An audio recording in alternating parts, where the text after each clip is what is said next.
السلام علیکم ورحمۃ اللہ وبرکاتہ۔ میرے قافلہ سخت جان کے ساتھیوں، السلام علیکم ورحمۃ اللہ وبرکاتہ۔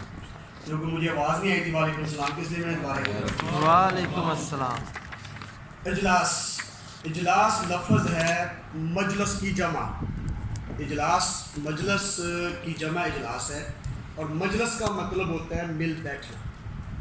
اجلاس چاہے وہ گاؤں کی پنچایت ہو، چاہے کسی شہر کی پنچایت ہو، چاہے کسی ضلع کی پنچایت ہو، چاہے UN ہو، یونائٹڈ نیشن آرگنائزیشن ہو، ہر وہ متعین اجلاس ہوتے ہیں تاکہ اس اجلاس میں ہر آدمی کے حالات کے بارے میں، اپنی تنظیم کے بارے میں، اپنے خط و خال کے بارے میں ڈسکس کیا جاتا ہے کہ ہم اس وقت کس پوزیشن میں ہیں، ہماری تنظیم کی پوزیشن کیا ہے، ہمارے جناب احمد طاہر صاحب بڑی دور بیٹھے ہیں ان کی پوزیشن کیا ہے، ہمارے عادل صاحب کس پوزیشن میں ہیں۔ یہ بیٹھنے کا پوزیشن ہے۔ اللہ تعالیٰ کی ذات پاک نے انسانی جسم بنایا ہے، انسانی جسم میں دماغ کا کام ہمارا اپنا کام ہے، آنکھیں اپنی سمجھ سے دیکھتی ہیں، کان اپنی سمجھ سے سنتے ہیں، ہاتھوں کا کام اپنا ہے، دل کی دھڑکن اپنی ہے، دل نے اپنے پورے جسم کو بلڈ پرووائڈ کرنا ہے، آپ کے گردوں نے کام کرنا ہے، آپ کی ٹانگوں نے کام کرنا ہے، پھر پورے جسم کا سسٹم ہے۔ جب تک جسم کے کسی حصے میں تکلیف ہوگی تو آپ وہ صحیح طریقے سے کام نہیں کر سکیں گے۔ اسی طرح ہماری تنظیم بھی ایک جسم ہے۔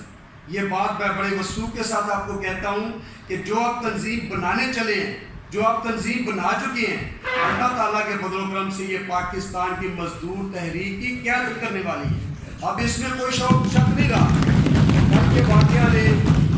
کل کے واقعہ نے ثابت کر دیا ہے کہ لوکل باڈی بلدیات کی جو فیڈریشن شہین کے نام سے چل رہی ہے، اللہ کے فضل و کرم سے کامیاب و کامران ہے۔ ابھی میانی سے فون آیا تھا جیسا، اور اس کو میں نے اسپیکر آن کیا ہوا تھا، سب دوست ہو رہے تھے، تو وہ میانی والے ساتھی بتا رہے تھے کہ پورے میانی کے شہری آئے ہوئے اور پوری سیاسی جماعتیں آئی ہوئی ہیں ہمارے پاس ہمیں مبارکباد دینے کے لیے، اور کہتے ہیں کہ آپ کی یونین بڑی مضبوط ہے کہ یہاں کے چور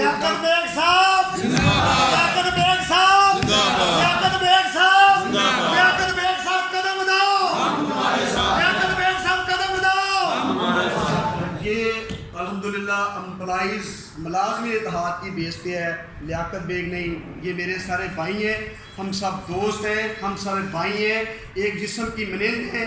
امپلائیز اتحاد زندہ باد، امپلائیز اتحاد زندہ باد۔ یہ انشاءاللہ اتحاد ہی ہوگا۔ تو میں جو عرض کر رہا تھا کہ ہماری تنظیم بھی ایک جسم ہے۔ ایک کچھ ایسا ہمارے دوست ہیں کہ جو 24 گھنٹے سوچتے رہتے ہیں کہ ہماری تنظیم فلو کیسے کرے گی، اور جب وہ سوچتے ہیں، بدقسمتی سے وہ ہمارے دوست نہیں آ سکے، گائے بگائے ہوئے بتاتے رہتے ہیں، وہ سوچتے ہیں کہ ہماری تنظیم فلو کیسے کرے گی، اور اس کے وہ لائن آف ڈائریکشن دیتے ہیں۔ کچھ ہمارے سے دوست ایسے ہیں کہ جو بالکل دن رات کام کرنے کے لیے تیار ہوتے ہیں۔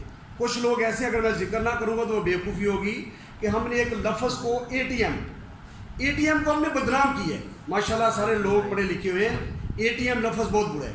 جب نبی مکرم صلی اللہ علیہ وآلہ وسلم مکہ سے ہجرت کر کے مدینہ تشریف لے گئے تو اس وقت مدینہ میں ایک کنواں تھا، یہ 5ویں 6ویں کلاس میں ہم پڑھتے رہے یہ سٹوری۔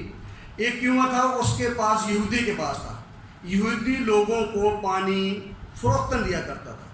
تو اللہ کے پیارے رسول صلی اللہ علیہ وسلم مجلس میں بیٹھے کہا کہ جو آدمی اس کنویں کو خرید کے وقف کرے گا، اللہ تعالیٰ کی ذات پاک جنت میں اس کے باغوں میں باغ لگا دے گا۔ حضرت عثمان غنی رضی اللہ تعالیٰ اٹھے، انہوں نے جا کے وہ کنواں خرید لیا اور وقف کر دیا۔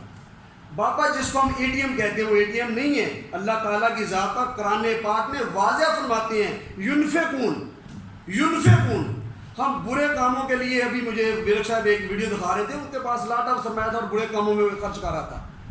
اچھے کام میں خرچ کرنا بھی صدقہ جاری ہے۔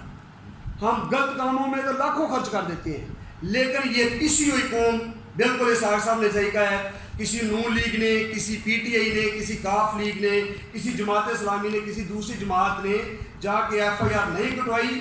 اگر آپ کو جنگ لڑنی پڑی ہے تو خود لڑنی پڑی ہے۔ آپ لوگوں نے ایک جہتی کا مظاہرہ کیا ہے اور پوری میانی کے دوستوں کی پشت پہ کھڑے ہو گئے ہیں، اور وہاں کا deputy commissioner, DPO، ADCR، AC، DSP جو کہ خاتون ہے، وہ بلوال سے اسپیشل میانی جا کے FIR کٹوا کے آئی ہے، خود اپنی انڈر کسٹڈی میں۔ یہ آپ کی قوت ہے، یہ آپ کی طاقت ہے۔ اللہ کے فضل و کرم سے جس طریقے سے آپ اپنی تنظیم کو لے کے چل رہے ہیں انشاءاللہ آپ ہی قیادت کرو گے. آپ ہی ہو تو یہ تنظیم ہے, آپ نہیں ہو تو یہ تنظیم ہے. جو عارف چوئی صاحب کو اللہ تعالیٰ کی ذات پاک نے ذہن دیا ہے وہ مجھے نہیں دیا. جو عاشق گرگ صاحب کو اللہ نے ذہن دیا ہے وہ چودھری عارف صاحب کے پاس نہیں ہے. جو اسحاق صاحب کو جذبہ اللہ نے دیا ہے وہ حکیم عقیل کے پاس نہیں ہے. جو حکیم عقیل کو اللہ نے ایبلٹی دی ہے وہ جناب سلیم رضا ملک کے پاس نہیں ہے. وہ رفاق الحسین صاحب کے پاس جو ہے وہ ہمارے کمانڈو صاحب کے پاس نہیں ہے. جو کمانڈو صاحب کے پاس ہے وہ ہمارے گل صاحب کے پاس نہیں ہے. جو گل صاحب کے پاس ہے وہ ہمارے عادل بھائی کے پاس نہیں ہے. جو عادل صاحب کے پاس ہے وہ انصاری صاحب کے پاس نہیں ہے. جو انصاری صاحب کے پاس ہے وہ ہمارے مانگر صاحب کے پاس نہیں ہے. ہم ایک دوسرے سے جڑے ہوئے ہیں. ہم نے جڑنے, ہم نے جستے واحد کی طور پہ کام کرنے, تو پھر ہی آپ نے اس مزدور تحریک کی قیادت کرنی ہے. ہم نے اجلاس اس لیے ہوتے ہیں کہ جو اگر مجھے کہیں بہام ہے, مجھے کوئی گلہ ہے, مجھے کوئی شکوہ ہے, مجھے کہیں پرابلم آ رہی ہے, تو ہم اس اجلاس میں بیٹھ کے طے کریں یہ ہمارا گھر ہے, یہ ہمارا ہاؤس ہے, اسی کی بنیاد پہ یہ ہماری بیس ہے, اس کی بنیاد پہ ہی ہمیں آگے چلنا ہے. ہم نے کسی ساتھی کو ڈیگریڈ نہیں کرنا, ہم نے اپنے ساتھی کو اوبلائج کرنا ہے. ہم نے عزت دے کے عزت لینی ہے, ہم نے عزت اچھال کے عزت نہیں لینی. اللہ کے فضل و کرم سے ہمارے ان سب دوستوں میں کوئی بھی پروفیشنل نہیں ہے, کوئی بھی ایسا نہیں ہے کہ جو مزدوروں کو سیل کرے گا, کوئی بھی ایسا نہیں ہے کوئی انڈر دی ٹیبل اپنی انتظامیہ سے بارگین نہیں کرے گا. اللہ کے فضل و کرم سے یہ سب لوگ اپر دی ہینڈ کام کرنے والے لوگ ہیں, یہ اوپن کام کرنے والے لوگ ہیں, یہ تنظیم ہے. یہ ہر اجلاس انشاءاللہ تعالی ہم اپنی تنظیم کی فعالیت کے لیے, ہم اپنے خط و کال کے لیے, ہم اپنے پرابلم ڈسکس کرنے کے لیے